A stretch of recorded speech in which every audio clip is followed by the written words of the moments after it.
Rapaziada, tudo beleza com vocês? Pra quem não me conhece, eu sou o Bruno Bar, estou aqui começando mais um vídeo para o canal. Galera, no vídeo de hoje vamos falar sobre filmes. Isso mesmo, mas não é qualquer filme. Hoje nós vamos falar sobre um dos filmes mais queridinhos das pessoas que, assim como eu, são apaixonadas por carros. Hoje nós vamos falar sobre Velozes e Furiosos 3, Desafio em Tóquio. E eu vou aqui trazer pra vocês algumas curiosidades que eu acredito que muita gente não sabe sobre o filme. Então é isso, rapaziada, eu espero que vocês gostem do vídeo. Não esquece de deixar aquele like e já se inscrever aqui no canal, beleza? Então vamos lá. Velozes e Furiosos 3 foi o filme que menos arrecadou dinheiro de todos os filmes da franquia. Isso mesmo, ele arrecadou cerca de 10 vezes menos que o sétimo filme. Só pra vocês terem uma ideia, o terceiro filme arrecadou cerca de 158 milhões de dólares em todo o mundo. O sétimo filme ultrapassou a casa do 1,5 bilhão.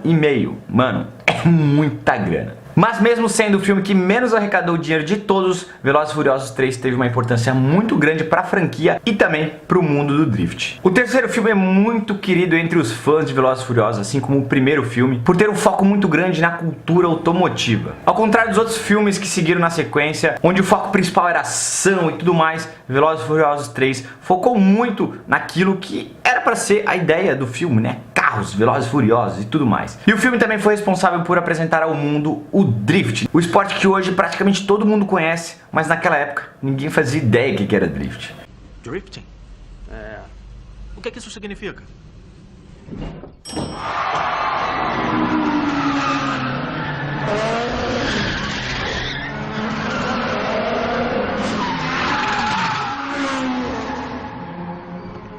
Ainda precisa traduzir? E ele foi responsável por trazer essa categoria do automobilismo para o mundo todo. A popularidade que o drift conseguiu com o filme foi tão grande que hoje sempre quando alguém pergunta o que é drift, eu sempre falo aquela coisa lá que o pessoal faz lá no Velozes e Furiosos, sabe? Andar de lado e tal. E todo mundo, né? A grande maioria das pessoas já se lembra, aquilo lá é drift, pô, bacana. Mas então é isso, vamos falar algumas curiosidades sobre este filme que é tão querido entre os amantes do automobilismo. Bem, como vocês sabem, o filme ele se passa no Japão e ele traz à tona pela primeira vez na franquia a categoria drift. Na verdade, o filme ele é totalmente focado no drift. E para fazer todas aquelas cenas malucas dos carros saindo de lado e tudo mais, eles tiveram que contratar, obviamente, dublês. Porém, eles tiveram uma dificuldade muito grande de contratar pilotos dublê para fazer este papel de piloto de drift. Isso porque a maioria dos pilotos, né, naquela época, não sabia fazer drift. Então eles tiveram que recorrer a 2 dublês que eram pilotos profissionais de drift. E aí eles abusaram na contratação, mano. Eles chamaram nada menos que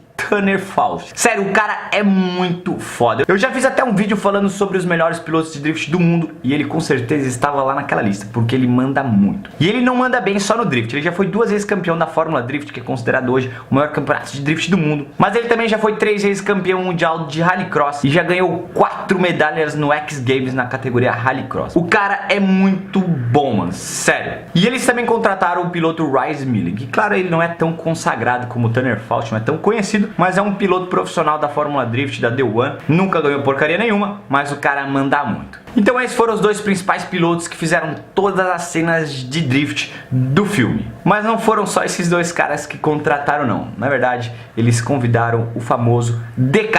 Mas isso eu vou falar no final do vídeo, tá?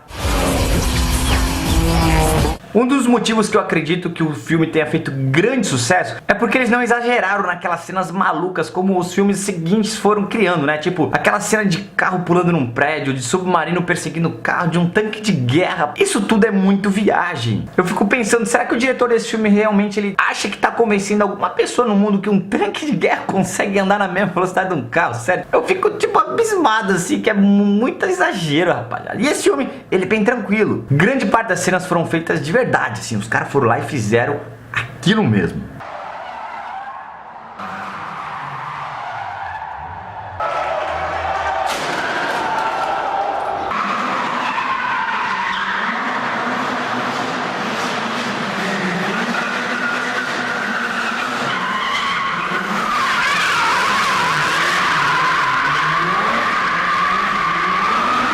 Obviamente que teve muito jogo de cena e tudo mais, porém a única parte do filme que as cenas são renderizadas assim de computação gráfica é aquela parte da montanha, tipo, ficou uma coisa bem horrível assim, bem caruda que aquilo lá é computador. Porém todas as outras cenas foram feitas por pilotos, inclusive aquela cena do carro subindo no estacionamento. Aquela com certeza é uma das cenas mais clássicas do filme e ela foi feita assim de verdade.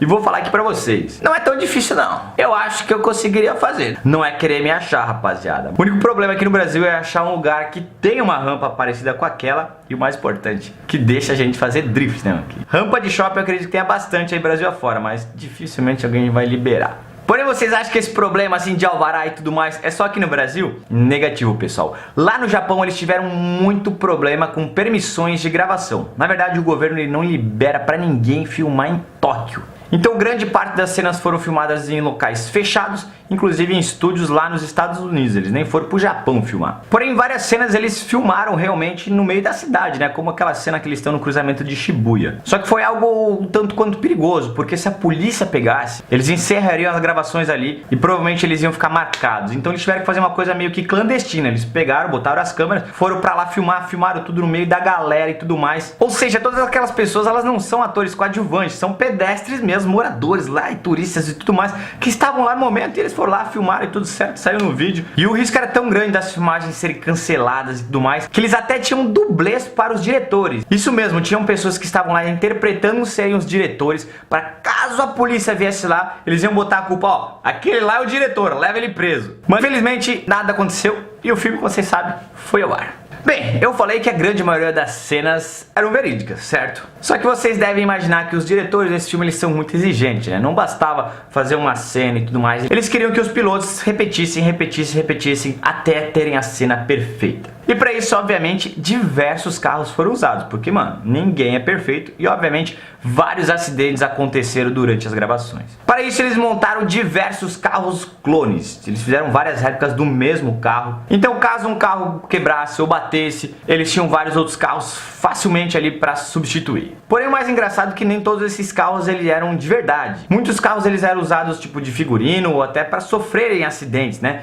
E eles eram somente carros bolha, assim. Eles não eram todos os carros iguais, eles não tinham a mesma motorização e tudo mais. Somente os carros principais, aqueles que apareciam nas cenas onde mostrava o capô e tudo mais, que eles tinham realmente aqueles motores top, né? O 2JZ, o JZ, RB26, SR20, esses motores aí que ficaram muito famosos depois do vídeo. Então a grande maioria dos carros era somente aquela maquiagem para deixar o carro bonito e tudo mais, e tinha um motorzinho qualquer lá. E a coisa mais triste é que a maioria desses carros foram destruídas depois das gravações. Não é comum os estúdios guardarem esses carros, porque é lixo para eles. Eles não têm nenhum valor histórico porque eram carros de carniça mesmo para filmar. Eles mantiveram somente algumas unidades desses carros, que inclusive hoje são muito raros e muito caro. Inclusive a pessoa que comprou aquele 350Z do DK, né, ele botou para vender, estava cobrando 135 mil libras, mais de R$500 mil, só convertendo, mano, R$500 mil no 350Z, só porque saiu no filme. Tem que ser muito fã de Velozes e Furiosos para pagar isso. Bem, agora uma curiosidade sobre o roteiro, sobre a história do filme. Como vocês sabem, o protagonista do filme não foi nem Paul Walker, nem Vin Diesel. Foi Sean, que era o Gaijin. Ele saiu lá dos Estados Unidos, foi pro Japão. E até então era um ator que não tinha aparecido na franquia do Velozes e Furiosos. Foi uma história totalmente diferente do primeiro e do segundo filme. Até então o filme não tinha nenhuma conexão com os fatos que aconteceram nesses filmes. Porém, a história era para ser outra. Uma das primeiras ideias do roteirista Chris Morgan era colocar Vin Diesel no papel de Sean. Mas ele não ia interpretar outra pessoa. Basicamente o Vin Diesel iria pro Japão aprender a fazer drift. E lá iria acontecer um assassinato, ele iria se envolver, ia ter que resolver um mistério, tudo mais, essa coisa toda de filme. Mas o grande engraçado é que Vin Diesel iria aprender a fazer drift. Quem diria?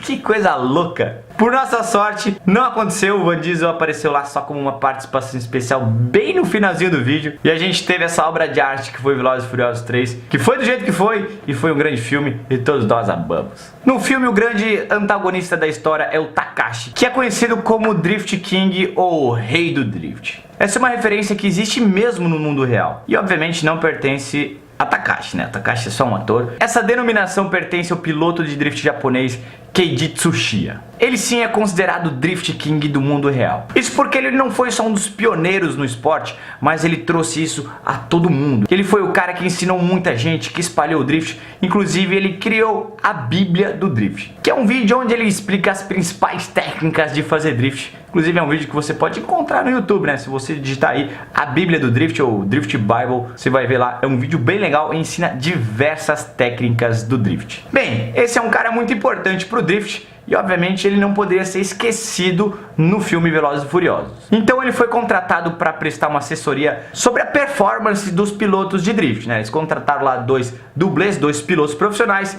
e também o Drift King para ver se os caras estavam mandando bem. Ele fez algumas cenas fazendo drift e tudo mais, porém a grande maioria das cenas de drift foi feita por esses 2 pilotos que eu comentei no vídeo. O mais engraçado é que ele aparece em algumas cenas, só que ele não tá fazendo drift. É muito bizarro e eu demorei bastante tempo pra saber disso. Vocês se lembram aqueles 2 pescadores que aparecem dando uma olhadinha no chão quando ele tá, né, aprendendo a fazer drift e eles tipo dão uma zoada com o cara? Pois é, um desses 2 pescadores é o Drift King de verdade. E sério, eu achei isso muito foda. Primeiro pelo reconhecimento, né, de chamar o cara e falar: mano, participa aqui, ajuda nós, tu é o cara, tu entende o negócio. E não só isso, eles homenagearam o cara fazendo com que ele aparecesse como pescador, né, beleza. Não faria sentido que ele aparecesse dirigindo, até porque ele não é ator e tudo mais, mas essa referência eu acho fantástica. I'm proud to say that we passed that test and then